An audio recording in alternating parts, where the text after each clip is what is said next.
Pretty busy week at Hallis Hall. I'm going to try to recap it all here on this episode of The Tailgate Show. I'm Air Jar 54 on X, Jeremy Kramer. Wow. Busy week, and if you've caught any of my YouTube shorts, I've tried to keep everybody somewhat informed on things. I'm sure there's lots of outlets that are doing that, so just a little commentary to go along with the moves so far. And we're not even into the new league year. Oh my. Drew Dalman comes out and retires. That's a real kick in the balls. I mean, it just is. You lose a Pro Bowl center. I don't believe it's for general health. I don't believe it's for love of the game, lack of. I think it's just a general health thing for him. And he's made his money. He's done his time. And I guess maybe the passion isn't there like it once was. So, I don't know. He hasn't really spoke on it. But he ends up retiring, which leaves us with another hole at center. We will get to how that fills in later. I'm going to try to keep this in some kind of chronological order. So you got two holes in the offensive line because the left tackle won't be ready for at least 6 weeks. And that's been reported anyway that it's going to be about 6 weeks. So what do? And they end up filling that position, but we'll get to that in a little bit. Next thing that happens, kind of, sort of, in a weird way, DJ Moore trade. DJ Moore goes to Buffalo for this year's 5th. And we get a second-round pick in return this year for it. So it feels like a win-win. I've commented several times on the player I think DJ Moore is. Sometimes I could see where some of the critics say that maybe he doesn't give max effort. But I'm going to tell you that the guy's a warrior. He's going to do great in Buffalo, I think. I think he'll fit in quite well.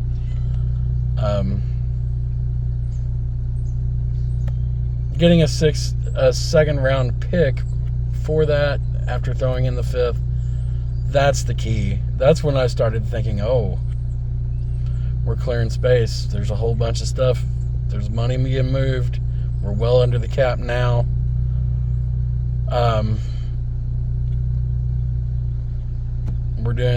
We can make a big move. And then you get the news that Tremaine Edmunds, which was kind of hinted at, the Bears were going to actually release him. They weren't going to get any trade value out of that. So at that point, I'm like, okay, let's talk about Tremaine first of all. This last year, probably his best as a Bear, as far as coverage goes, as far as his production on the field. Another major loss. I mean, let's call it what it is. It's a major loss. A cap casualty. I don't know if there's a world where they re-sign him at a cheaper rate. I've seen that before with players. With him being as young as he is, he's still like 27, so he's still got prime years left. I think he's gone, and that kind of sucks because now you don't have any linebackers. TJ's hurt. Tremaine's gone. Leaves a lot of holes. There's no safeties on the team yet.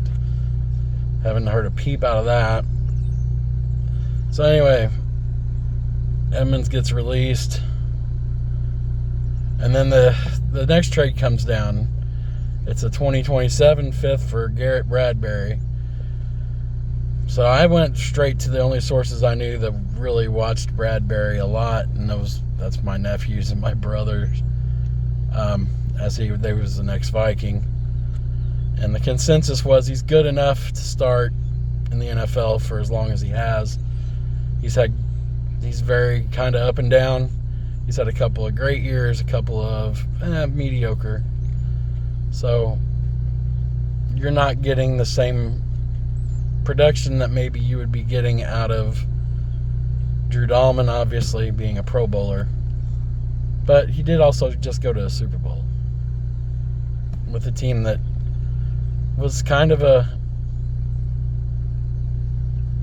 won't say a run-heavy team, but their personality was their offensive line, and whenever they got punched in the face in the Super Bowl, it was kind of a surprise, considering that they kind of handled things up front for the most part.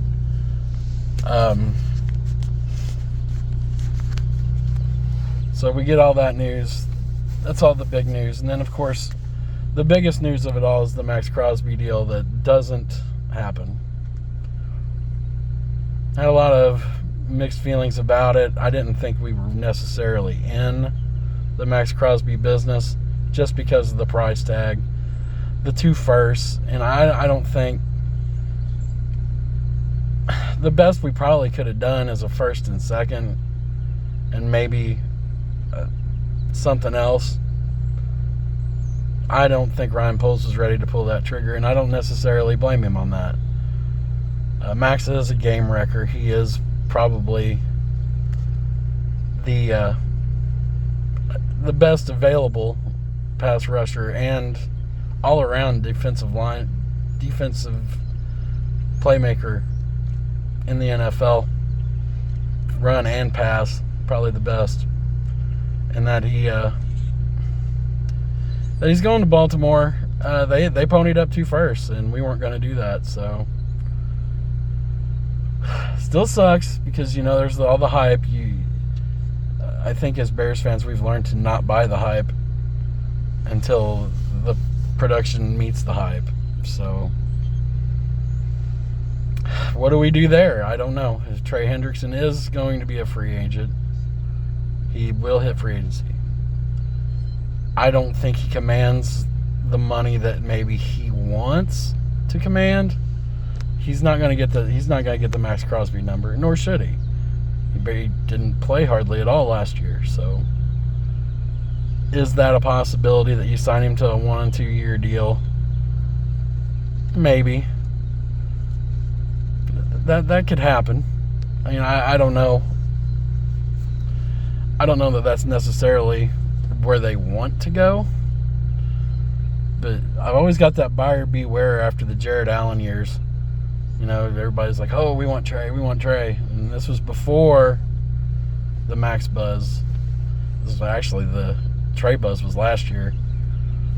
So I would say buyer beware because age and production. I mean, you got to have some guys around him too. And that's another thing that needs to be addressed. The defensive tackle needs to be addressed. Obviously, the linebackers and safeties. And you could actually add a corner to that mix also.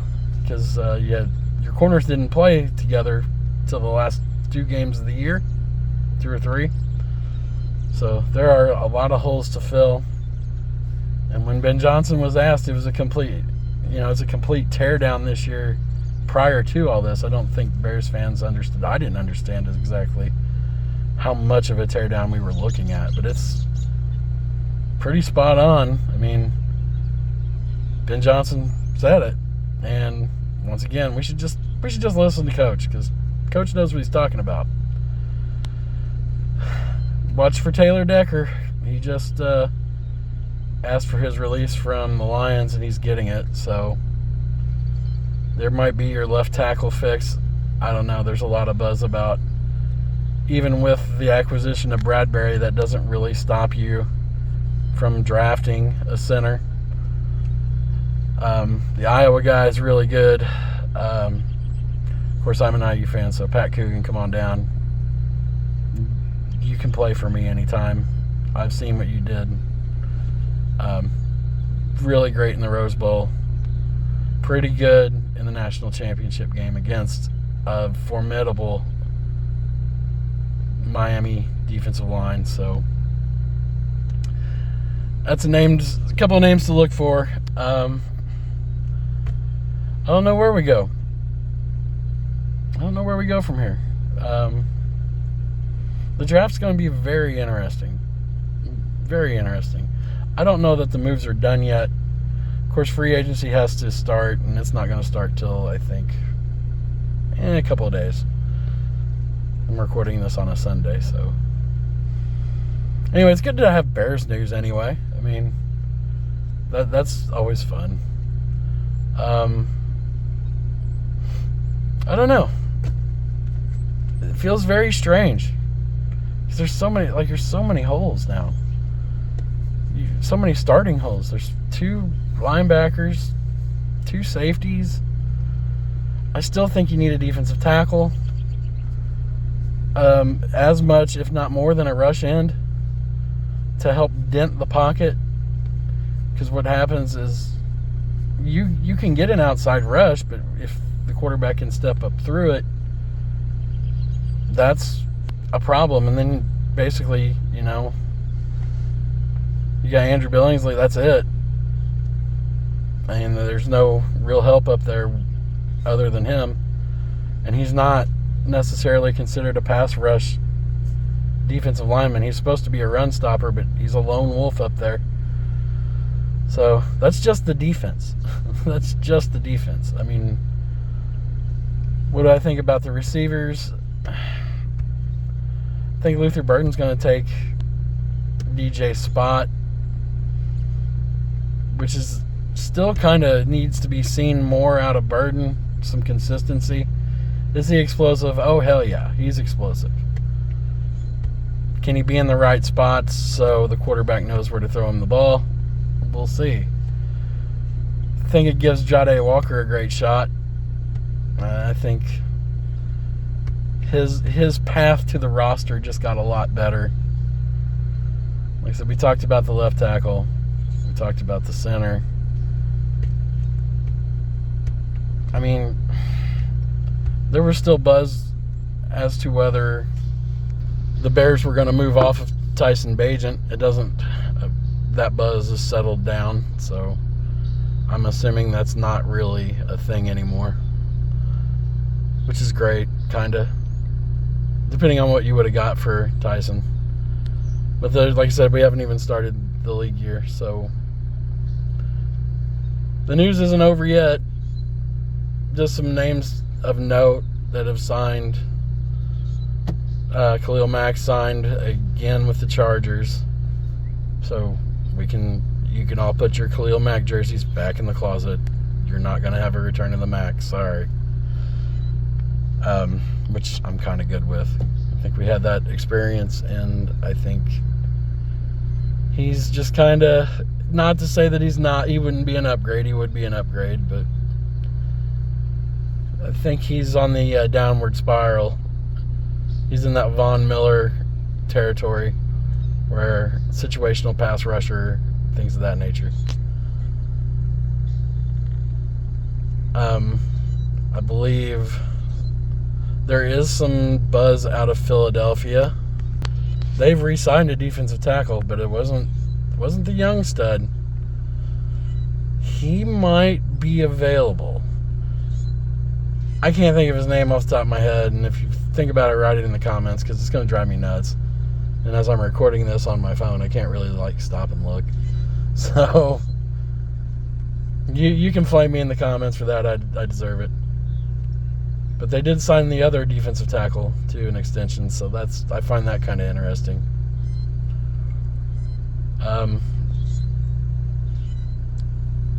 That's about it. That's about all I got. Just keep an eye out on some players, Could you get the guy from San Francisco at left tackle? I don't know. I don't know that they're looking to spin big for what they believe to be a 6-week proposition.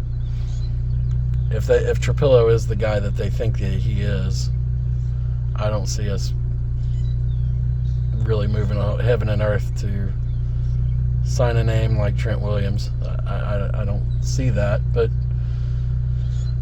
we'll see. Anyway, have a great day. Bear down. Like, subscribe, comment, follow along. I do this on YouTube. Subscribe there. Also, check me out on X at AirJared54. And have a great day. Bear down.